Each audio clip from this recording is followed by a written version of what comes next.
Como digo, los nuevos paradigmas de la transformación digital con Fernando Pasamón, socio responsable de las industrias de consumo y distribución de Deloitte. Yo creo que me escucháis bien, ¿verdad? Y Fuentisla Clemares, directora general de Google España y Portugal. Muchísimas gracias por acompañarnos en este Summit de Digital Value.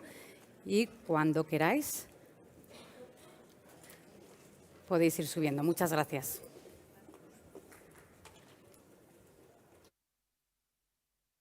Bueno, yo creo que tenemos por delante retos apasionantes. Nosotros decimos que estamos entrando en una nueva era de transformación que viene de la mano de la inteligencia artificial. Tenemos claro que tiene un poder transformador impresionante. Nos va a permitir abordar problemas que tiene la humanidad desde perspectivas completamente nuevas. Viene una transformación en el mundo de la medicina que creo que es apasionante. Entonces el reto fundamental es cómo abordamos, ¿no?, este nuevo poder que trae la inteligencia artificial.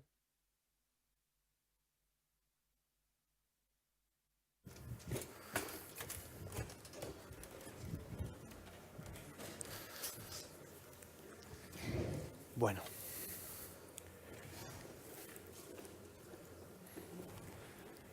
Muy bien, pues seguimos con el evento. Primero de todo y de nuevo agradecer a Sanitas y a PayPal, a nuestros sponsors, la participación y el apoyo en este evento, obviamente a Forbes por organizarlo. Llevamos toda la mañana hablando de transformación, de revolución industrial, una nueva revolución industrial que nos está tocando vivir y gestionar. En algún momento con las compañías con las que trabajamos, tratando de ver cuál es la esencia de esa transformación, llegábamos a la conclusión de que hay como dos grandes razones que están cambiando las cosas, ¿no? Y que nunca antes habían pasado.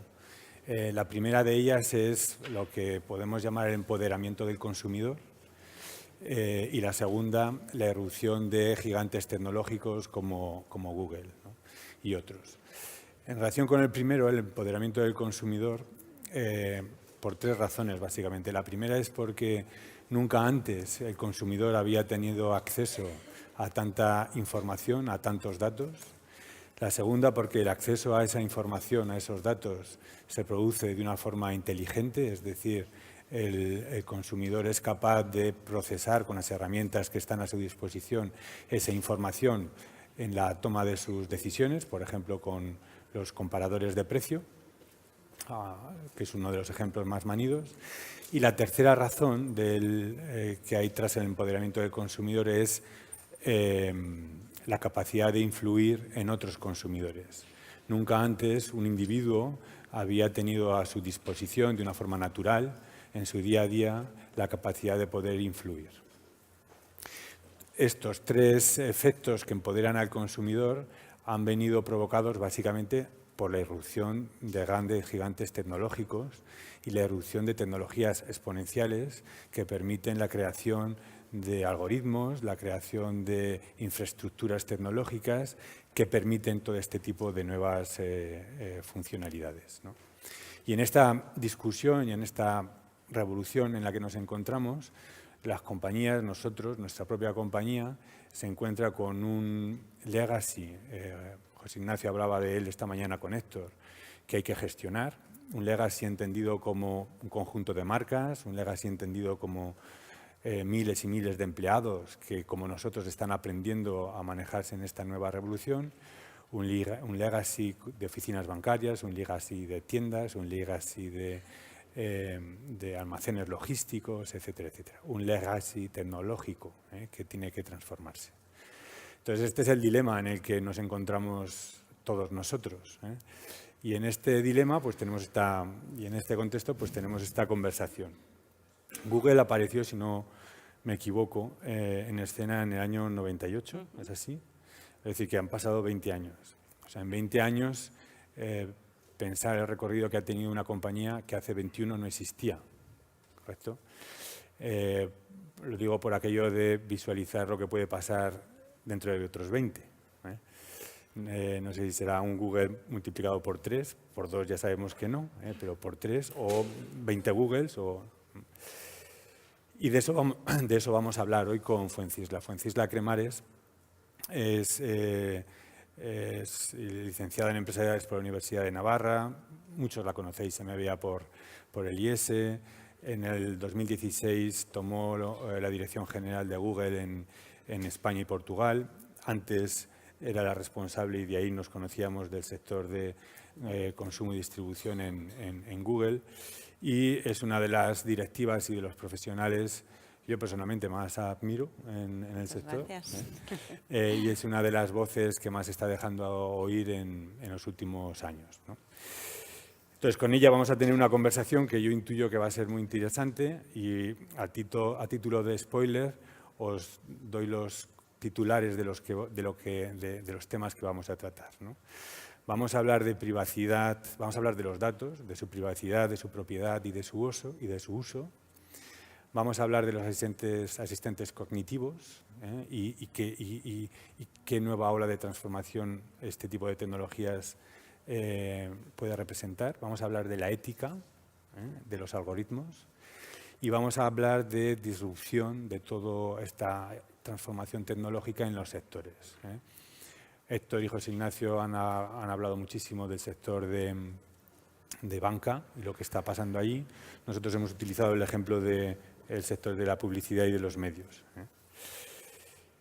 Entonces, por empezar un poco por el primer bloque, y antes de hablar de los datos, Fuencisla, en vuestro caso, todo empezó hace 20 años con el buscador, ¿no? Con el search. Entonces, yo creo que es una de las grandes aportaciones tecnológicas que ha habido en las últimas décadas. Entonces, quería saber tu opinión sobre cuál ha sido esa aportación, en qué crees que ha consistido y cómo ves el buscador de aquí a 5 o 10 años, o el time frame que consideres. A ver, nosotros efectivamente nacimos hace 20 años y nuestra misión, y que se ha mantenido intacta hasta ahora, era organizar la información y hacerla universalmente útil y accesible para todo el mundo, ¿no? Y realmente así es como nace Google y así es como nace el buscador. Pero si lo piensas bien 20 años después, la realidad es que tenemos 8 servicios que yo creo que responden muy bien a esta misión y que tienen cada uno más de 1.000 millones de usuarios, que es Gmail, es Maps, es Google Drive, es YouTube. Y te das cuenta que cada uno de esos servicios efectivamente ayuda a organizar la información y hacerla útil y accesible a los usuarios, ¿no? Entonces, cuando dices, ¿cuál es el impacto que esto tiene? Pues yo pienso que el impacto en la sociedad ha sido brutal, porque, no sé, las horas de atasco que me puede ahorrar Google Maps, el impacto que puede tener en la productividad, el hecho de que tengo cualquier información, ¿no? De hecho, con el móvil, ¿no? Y con Android, que es otro servicio que también tiene más de 1.000 millones de usuarios, realmente en la palma de mi mano, pues eso es impresionante. Y ahora tenéis que pensar no solo en el impacto que puede tener en países desarrollados como el nuestro, pero también en países en vías de desarrollo, donde de repente llevas Internet a un pueblo en África, les das acceso a YouTube y, por ejemplo, tenemos un lanzador olímpico de jabalina que ha aprendido a lanzar la jabalina viendo vídeos en YouTube. Ese es el tipo de impacto que generas cuando das acceso a la información absolutamente a todo el mundo, ¿no? Que creas un mundo, si quieres, de posibilidades, y así es como nos gusta a nosotros ver en el fondo lo que hacemos y la labor que desempeñamos. Y lo ves al final, que esta misión pues está evolucionando de una forma muy distinta, ¿no? Y no es solamente la búsqueda, cuando la ves en sentido amplio, la información y organizar la información tiene muchas derivadas. ¿Cómo estamos evolucionando y cómo empezamos a verlo, si quieres, de ahora en adelante? Le hemos dado quizás un giro a nuestra misión y lo que estamos empezando a hablar cada vez más es de ser cada vez más útiles y hacer cada vez la vida más sencilla a las personas. Y está muy ligado a esa entrada en el mundo de la asistencia, ¿no? Y ligado a la inteligencia artificial, que es el poder realmente ser muchísimo más útil, y ahí es como vamos a ir evolucionando nuestros productos y nuestros servicios. Luego hablaremos de los nuevos asistentes, pero antes de eso, en las últimas 2 décadas se han conformado en el mundo como, han crecido compañías tecnológicas como vosotros, estructuradas como en 2 grandes bloques, ¿no? lo que está pasando en el ecosistema tecnológico en China, por ejemplo, y lo que está pasando en el ecosistema tecnológico en Occidente en general, ¿no? Las características de propiedad, incluso políticas que hay detrás de todo eso, pues son distintas totalmente. Y yo quería preguntarte cómo veis vosotros, cómo ves tú personalmente también la evolución de estos dos grandes bloques. Primero, si estás de acuerdo en que hay dos bloques, y cómo ves tú esa evolución a futuro. Bueno, yo no hablaría de dos bloques, China y Occidente. Sí que vemos un bloque asiático, donde cuando ves cómo se desarrolla Internet es de una forma completamente distinta. Creo que también hay un bloque de países en vías de desarrollo, donde cuando miramos igual cómo se está desarrollando Internet no tiene nada que ver. Y luego está el mundo más occidental, que si queréis, el mundo occidental Internet nació en el ordenador, hemos hecho la migración al móvil bueno, pues tenemos un ecosistema un poco que yo creo que es el que todos conocéis, ¿no? ¿Qué pasa en los países asiáticos? ¿Qué pasa en los países en vías de desarrollo?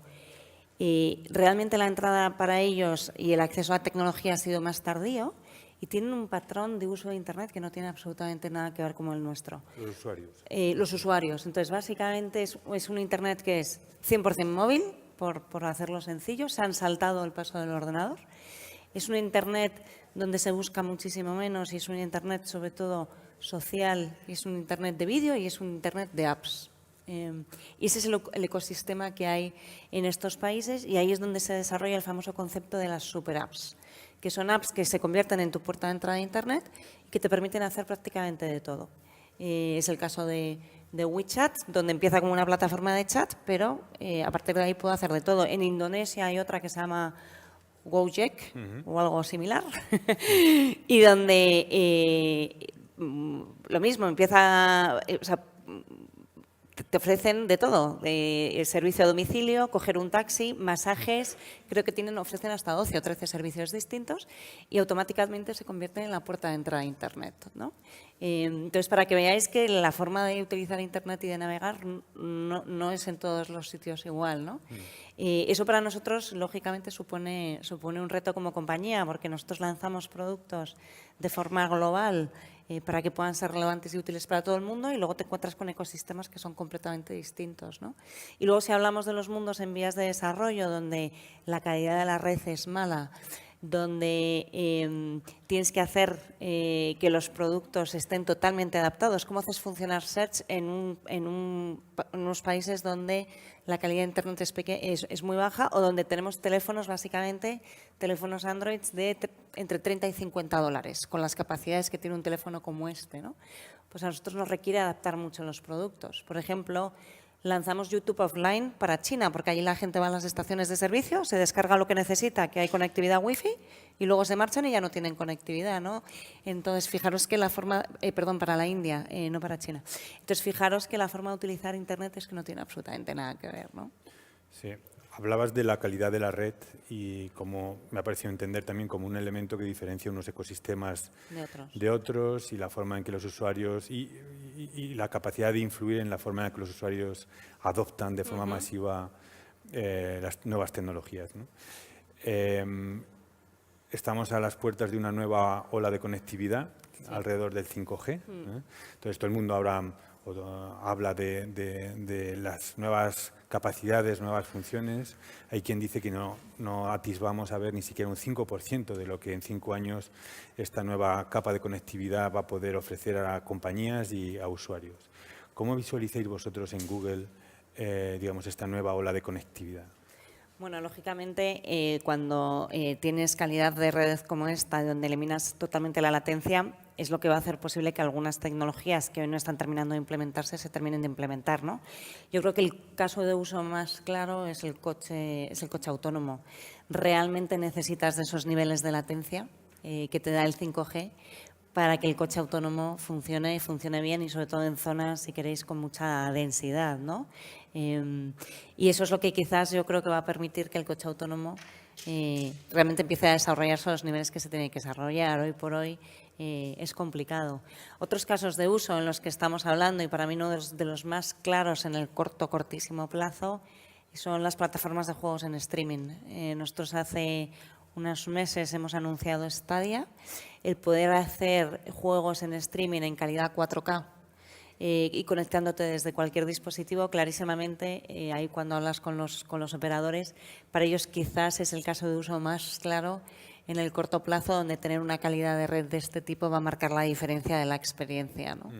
Eso por poner algo que es muy realmente muy cercano a nosotros. Sí, ¿no? eso puede romper la cadena de valor de todos estos sectores. Totalmente, ¿no? es que estas plataformas de juegos online automáticamente entras en otro modelo de negocio, completamente distinto al que tienes hoy. Bueno, eran 3 temas de los que quería preguntarte a título de introducir la conversación.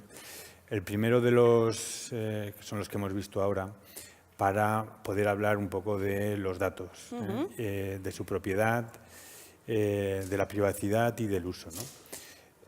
Hay quien dice también que los datos es el nuevo dorado, junto con la capacidad de computación y precisamente la conectividad de la que estábamos hablando, ¿no?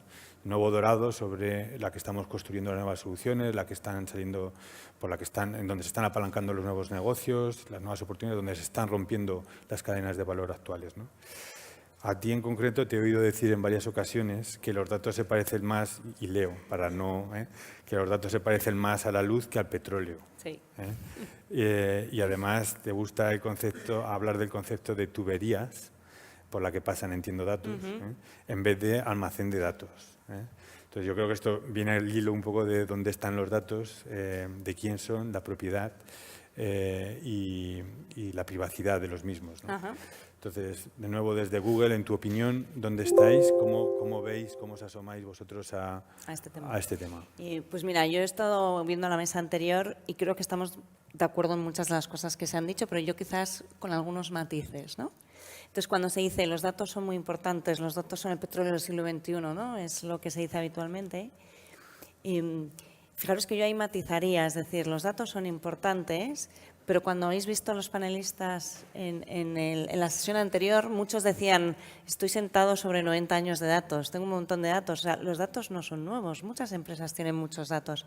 Para mí la verdadera ventaja competitiva no es tener el dato, y creo que muchísimos negocios tienen muchos datos, es saber activarlos de forma inteligente y saber activarlos en tiempo real y de forma relevante. Y para mí esa es la verdadera ventaja competitiva. Entonces, creo que hay muchísima obsesión por data y recoger data. Y creo que de verdad donde debería estar la obsesión es ¿qué hago yo con este dato? ¿Cómo lo activo? ¿Cómo le saco partido? ¿Cómo desarrollo, como decían antes, mejores productos y servicios que son más relevantes para el usuario o para mi cliente? ¿Cómo hago que eso le fidelice, ¿no?, a mi cliente y que por lo tanto tenga una repercusión positiva en mi negocio? Y creo que a veces se pone demasiado énfasis en el debate de necesito la data, cuando honestamente creo que hay muchísimos negocios que tienen mucho dato. Cuando yo digo que los datos se parecen más a la luz del sol que al petróleo, es que creo que no es un recurso escaso el dato. Si lo pensáis bien, los datos, bueno, los tenemos allí desde hace, no sé, 80, 90 años, las empresas que tienen, ¿no?, la suerte de tener esa historia y siguen estando ahí. Y mucha gente tiene muchos datos. Si yo pienso en mis datos de ubicación, es que no es un único proveedor el que tiene mis datos de ubicación, es que probablemente le he dado permiso a muchos proveedores de que los tengan. Y por eso nosotros los asimilamos más a la luz del sol realmente que al petróleo y no lo vemos como un bien escaso. Para nosotros la verdadera ventaja competitiva es el poder de computación y el poder de activación de esos datos. Y ahí es donde el matiz que a mí me gusta hacer con respecto a la reflexión que normalmente se hace y que en parte hemos visto aquí hace un momento, ¿no? Donde estamos totalmente de acuerdo con el debate que ha habido anteriormente es con la privacidad de los datos, con la seguridad de los datos. A nosotros no nos queda ninguna duda que los datos son del cliente, que la primera responsabilidad que tenemos como proveedores de Internet es que esos datos estén seguros. Y eso es lo que nos lleva a invertir millones de euros en seguridad, en encriptación y en asegurar que esos datos los tenemos nosotros y, lógicamente, nadie puede acceder a ellos si no es por un motivo legal bien justificado, ¿no? Ese es el primer tema. ¿Dónde estamos trabajando? Porque creo que aquí, además, hay muy poca gente que realmente entiende, ¿no?, qué está pasando aquí, qué derechos tiene, cómo saber qué datos tiene Google, cómo los utiliza. Nosotros aquí estamos trabajando en varios frentes y hay 2 conceptos que me gustan mucho que se llaman la transparencia y el control. Entonces, ¿cómo hacemos de forma sencilla, cómo le explicamos al usuario qué datos tenemos de él? Hoy, cualquier persona que tiene una cuenta Google entra en su cuenta y puede verlo. Y le explicamos qué datos tenemos, si datos que él nos ha dado pero hemos inferido, si yo he inferido tu edad, te digo, he inferido que estás en este tramo de edad, aunque tú no me lo hayas dicho. ¿Cuáles son las últimas búsquedas que has hecho? ¿Cuáles son las localizaciones que tengo tuyas? O sea, realmente todo esto se lo decimos al usuario de forma transparente. Y para mí la clave que viene después es el control. Que el usuario pueda borrarlos, que se los pueda llevar, que los pueda modificar, que pueda hacer con esos datos lo que quiera, ¿no?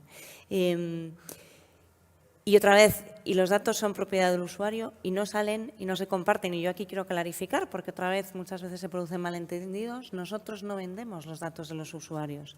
Lo que sí que permitimos es hacer publicidad personalizada, pero los datos pasan por mis tuberías, como yo digo, pero eso no se comparte absolutamente con nadie y esa data queda protegida dentro de Google, ¿no?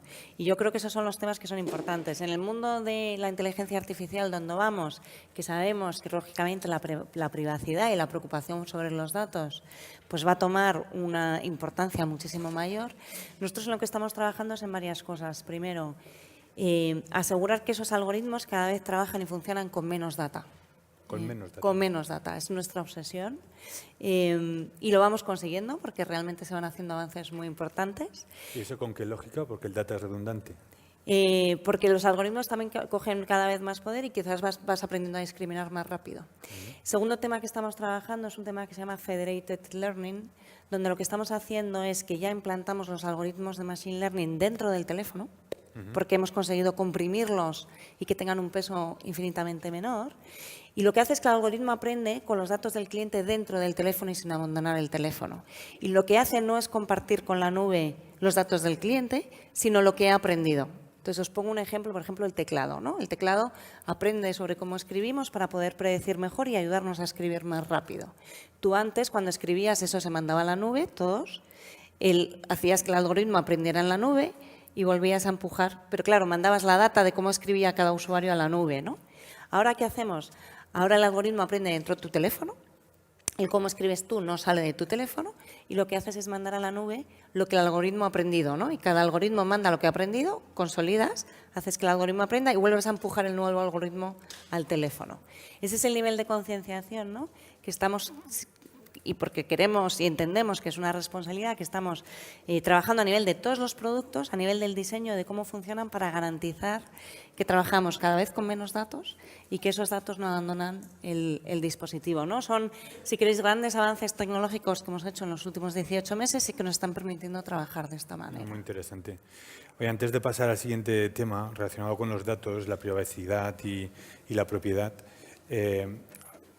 igual no hay ninguno, pero en tu opinión, ¿hay algún espacio en blanco desde tu punto de vista regulatorio en el que podamos mejorar? A ver, yo creo que Europa, de hecho, ha liderado la regulación aquí con el GDPR y, de hecho, estamos viendo otros países que están mirando al GDPR y pensando en adoptar algo parecido. O sea, que creo que en ese sentido Europa está liderando. Como se decía en el panel anterior, ¿no? La tecnología va muy rápido y los avances se producen muy rápidos y eso requiere estar adaptando, ¿no? Seguramente de forma permanente y nosotros también somos favorables a la regulación y a que se proteja en este sentido al usuario. Pensamos que es importante.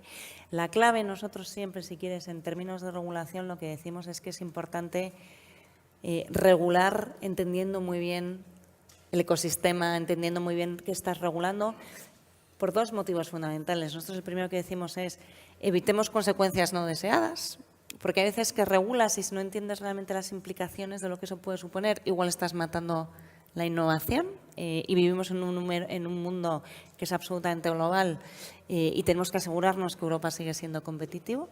Y segundo tema es que regulemos de una forma en la que lo que tenemos que implementar sea implementable, ¿no? Y para eso otra vez hay que entender muy bien la tecnología, hay que entender muy bien qué implicaciones tiene lo que estamos regulando. Es interesante ahora que hablas de la regulación y el papel que puede tener Europa en este tipo de asunto. Comentaba Héctor que la semana pasada estuvimos en Singapur, un grupo de socios compartiendo pues una serie de reuniones. un mes antes estuve en China hablando con grandes compañías tecnológicas como Alibaba, Tencent, SenseTime, grandes consorcios tecnológicos, ¿no? Y es curioso porque entre lo que ellos están creando allí y lo que básicamente en Estados Unidos, como tu compañía, se está generando allí, el rol que nos queda a los europeos es el de la ética y casi el de la regulación, ¿no? En ser el exponente en que lo que quiera que sea que todos estos grandes consorcios nos lleven, pues estén dentro de una ética y de unos principios y defendiendo un poco los intereses a larguísimo plazo de los ciudadanos, ¿no? ¿Estás de acuerdo con estamos esto? de acuerdo. Una pregunta ya para terminar el tema el debate sobre los datos. Has hablado del uso de los datos como realmente donde tenemos que poner el elemento donde tenemos que poner el foco. ¿Nos puedes poner un ejemplo al hilo de la inteligencia artificial, del machine learning, de todos estos nuevos conceptos que están apareciendo? Muchas veces los conceptos no nos dejan ver exactamente de lo que estamos hablando. Sí. Y un ejemplo, pues sí, ¿no? Un ejemplo de lo más avanzado que creas que tú has visto o has tocado o has visto. Mira, te voy a dar dos que Dos. son muy diferentes, Estupendo. ¿vale? Uno es, esto es un piloto que nosotros hemos hecho en nuestros centros de datos. Entonces, uno de los mayores costes que nosotros tenemos como compañía es todos los costes de refrigeración, ¿no? El coste energético para enfriar los centros de datos. Yo siempre digo, si es uno de nuestros mayores costes, os podéis imaginar que toda la innovación que hay la tenemos implementada para optimizar ese coste, ¿no? ¿Qué hicimos? Pues el ejercicio que hicimos fue sensorizar el centro y empezar a recoger datos a escala de cómo se comporta el sistema ante cambios de temperatura, ante cambios de demanda, y íbamos recogiendo realmente un montón de variables que hasta ahora no habíamos recogido, ¿no?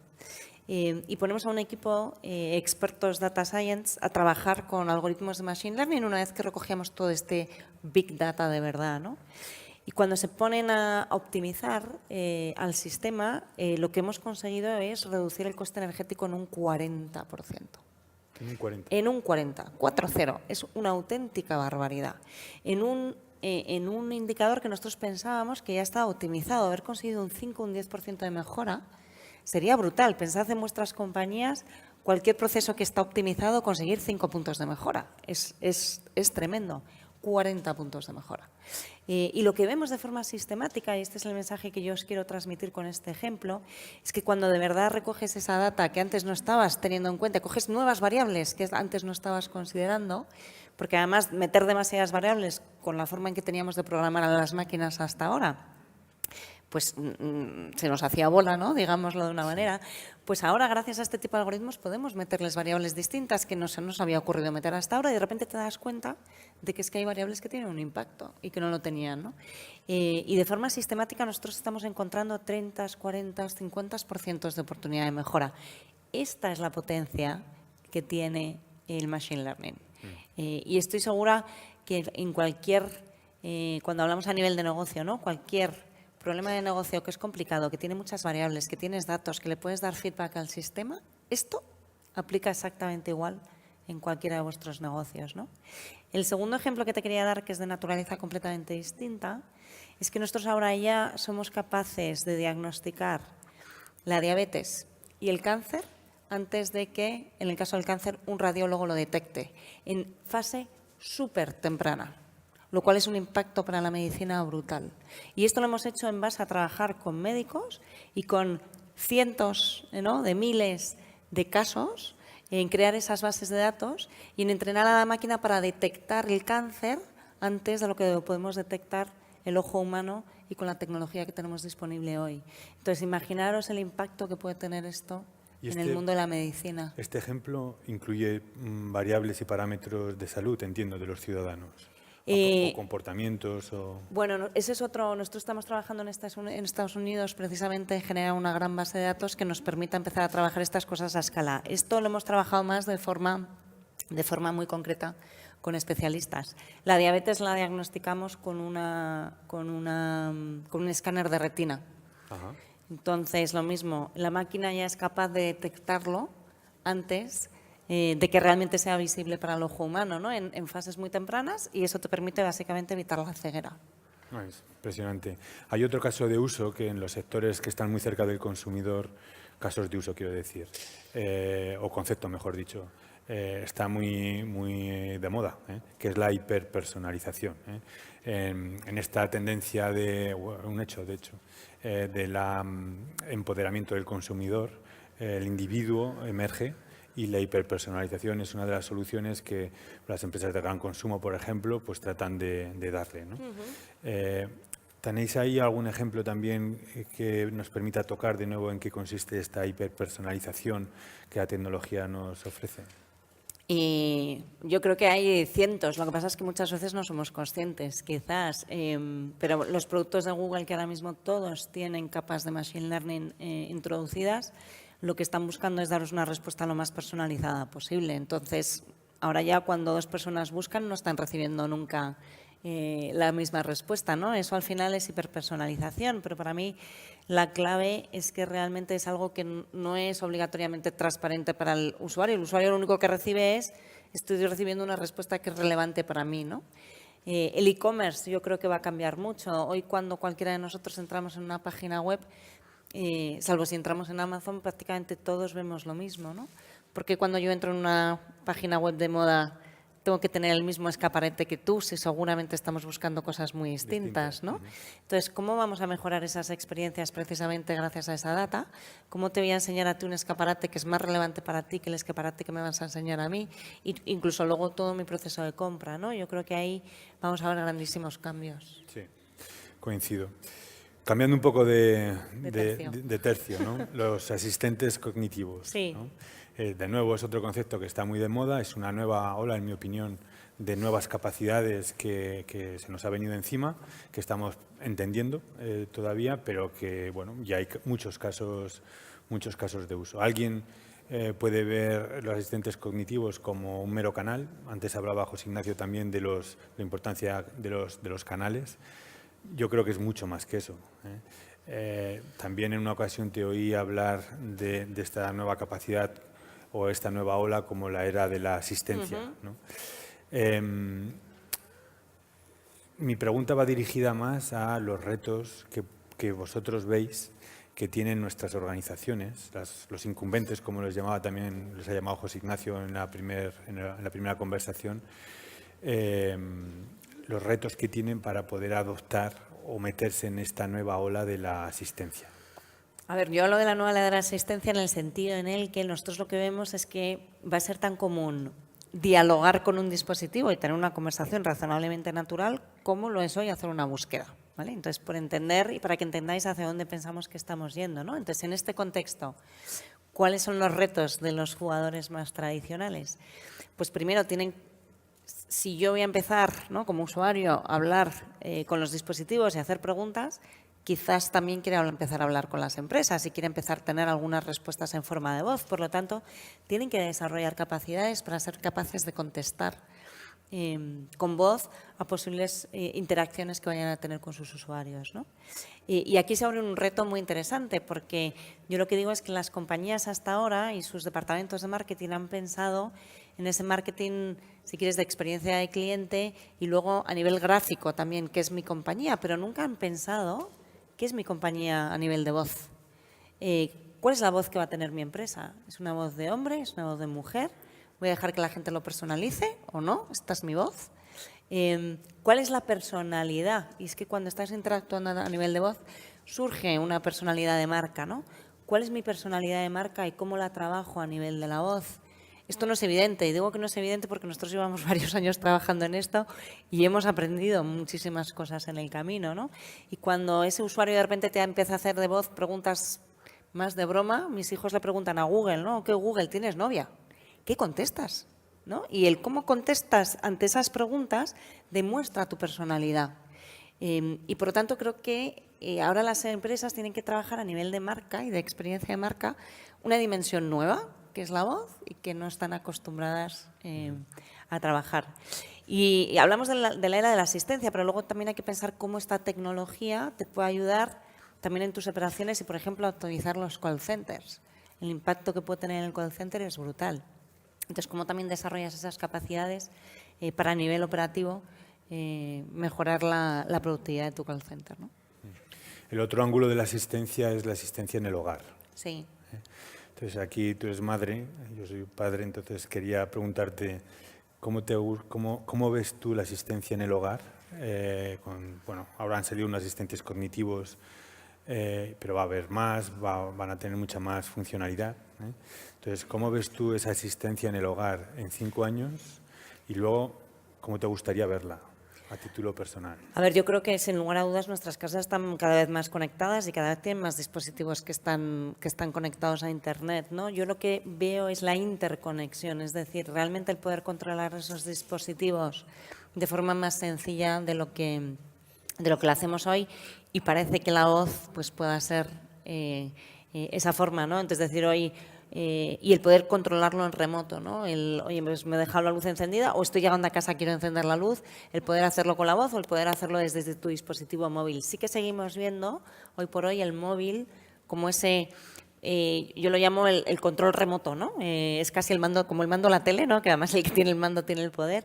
Pues yo creo que el móvil es casi el centro de operaciones de tu casa y donde toda ese incremento que va a haber en aparatos conectados los vas a poder controlar desde ahí, pero yo creo que la clave es que también los puedas controlar con la voz si son comandos tremendamente sencillos, ¿no? Y eso es lo que vamos a ir viendo. Y yo, la verdad, que poder yo hoy tengo un Google Home en el piso de arriba, ya no tengo que estar chillando, chicos, a cenar, le digo Google, ¿no? Cast, chicos, a cenar, y me oyen para hablar por el altavoz, te puedo decir que me ayudan a mantener mi voz muchísimo más, muchísimo más tranquila. ¿Ves el asistente como un elemento más en el hogar? En Estados Unidos, que esto os diría quizás tiene 2 años más, ¿no?, de vida que en España, no os imagináis de qué forma tan natural está integrado dentro de la vida del día a día del hogar, ¿no? Se vuelve algo totalmente que está en el ambiente casi, ¿no? Y que, bueno, pues es una forma más de interactuar con tu casa y con los dispositivos que hay. Tan natural como lo es hoy buscar algo en vuestro buscador. Ahí vamos, ese es el concepto de era de la asistencia, ¿no? Está muy bien. El otro tema que hemos dicho al principio que teníamos que hablar es la ética de los algoritmos. Todo esto básicamente lo maneja, aparte de la capacidad de computación y la conectividad, pues los algoritmos que humanos crean. O ellos mismos se crean a sí mismos, ¿no? A veces ya no saber dónde está la barrera, ¿no? Has hablado también del coche autónomo como una de las líneas que más está avanzando en la adopción de todos estos algoritmos, inteligencia artificial, machine learning, etcétera. Pero también es un asunto controvertido desde un punto de vista de la ética, es decir, hasta dónde son estas capacidades tecnológicas y de inteligencia artificial las que tienen que decidir cuándo un coche tiene que optar por una opción A o una opción B. Si la opción A es estrellarse con un árbol y tener impacto en los pasajeros, o opción B, atropellar a una persona, ¿no? ¿Cómo abordáis esto en Google? A ver, sobre la ética de los algoritmos, otra vez, esto es un tema tremendamente nuevo sobre el que yo te diría que vamos aprendiendo, ¿no? Y vamos enfrentándonos a estos problemas y vamos tomando decisiones poco a poco. ¿Cuál es el primer paso que hemos dado? El primer paso es que hemos creado un comité de ética, nos hemos rodeado de expertos en el tema que nos ayuden precisamente a abordar estas cuestiones que son tremendamente complejas, ¿no?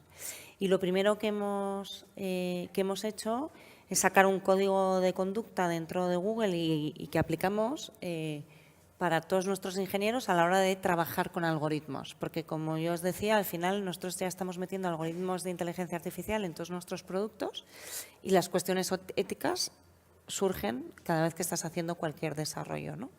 Entonces, el resultado de este trabajo es que nosotros hemos definido 7 principios éticos que tienen que respetar todos los algoritmos y 4 líneas rojas que no queremos cruzar a nivel de compañía. A ver, yo no estoy trabajando en el día a día en esto y no me lo sé de memoria, pero os pongo algunos ejemplos para que entendáis. Cuando hablamos de las líneas rojas, son cosas tan concretas como no vamos a trabajar en inteligencia artificial para armas. No vamos a trabajar en temas que puedan hacer daño a las personas. No vamos a trabajar, el tercero creo es, en inteligencia artificial para aplicarla al control y la vigilancia de los ciudadanos, más allá de lo que las leyes, ¿no? Si queréis, internacionales hoy permiten, ¿no? Ese tipo de principios están muy claros. Y luego, a nivel de los principios, y tú me hablas de la ética de los coches, pero creo que hay cosas incluso más básicas, ¿no? Se habla del, por ejemplo, el sesgo de los algoritmos, pues que es de las primeras cosas que nos hemos encontrado. Uno de los principios fundamentales que hemos definido es cómo por diseño hay que trabajar en un algoritmo donde tú trabajas para evitar el sesgo. Y os pongo un ejemplo del diseño. Pues cuando traducíamos, por ejemplo, hay lenguajes o hay idiomas donde, por poneros un ejemplo muy concreto y veáis lo difícil que es esto, es que la palabra doctor no tiene género. Entonces, cuando lo traduces al español, si tú solo dejabas una opción de traducción, la máquina quizás de forma automática te decía el doctor. Entonces dices, ¿por qué el doctor? Entonces, lo que hace la máquina ahora por diseño es que dejamos dos respuestas. Entonces, pones el doctor o la doctora. Y así es la forma de terminar con el sesgo, ¿no? Pero hemos definido 7 principios donde otra vez la privacidad, la seguridad, el sesgo son elementos fundamentales. Queremos asegurarnos que cuando desarrollas estos algoritmos no estás provocando, ¿no? Muy interesante. Muy interesante las líneas rojas y los ejemplos que has puesto. Ya por terminar nos quedan, creo que son 5... Un minuto. Nos están presionando, Fernando. Sí. Bueno, sí, es un minuto. Todo esto está transformando, toda esta revolución, lo comentábamos al principio, está transformando los sectores, las cadenas de valor. Hay un sector en el que vosotros tenéis, bueno, lo habéis roto básicamente, y os habéis convertido en líderes, que es el de la publicidad y el de los medios de comunicación. Todo esto se ha producido, yo no sé si en 20 años, sino a lo mejor en 10, en los 10 últimos, o en los 5 últimos, no lo sé. No, en 20 años. En 20, sí. poco a poco ha sido entonces. Entonces yo no sé si ahí estamos en el 50% de la transformación o veis una transformación todavía mucho más avanzada de aquí a 3 años o 5, ¿no? Bueno, yo creo que la transformación no termina nunca. Y esto es lo que pasa con el mundo digital, ¿no? Que la innovación tecnológica sigue y nos tenemos que seguir todos adaptando, ¿no? Entonces hoy estamos en un momento en el que estamos, pero a mí no me queda ninguna duda que esto va a seguir, que siguen surgiendo nuevos players, nuevas formas de comprar, nuevos intermediarios y aquí tenemos que seguir adaptándonos todos. Entonces yo creo que queda todavía muchísimo camino por recorrer. ¿Sigues viendo un cambio de los medios analógicos a los digitales y, por tanto, un trasvase de los presupuestos? Bueno, cuando miras, por ejemplo, el Reino Unido y ves el mix de medios, está muchísimo, el mix de digital es mucho más alto que aquí. Lo que pasa es que a mí me gusta, creo que hay que mirarlo de forma, si queréis, un poquito más amplia y más profunda. Porque yo la pregunta que te haría es por qué Google se le llama publicidad. Y porque, por ejemplo, al fee que yo le pago a Booking por conseguirme la venta de un hotel, eso no es publicidad.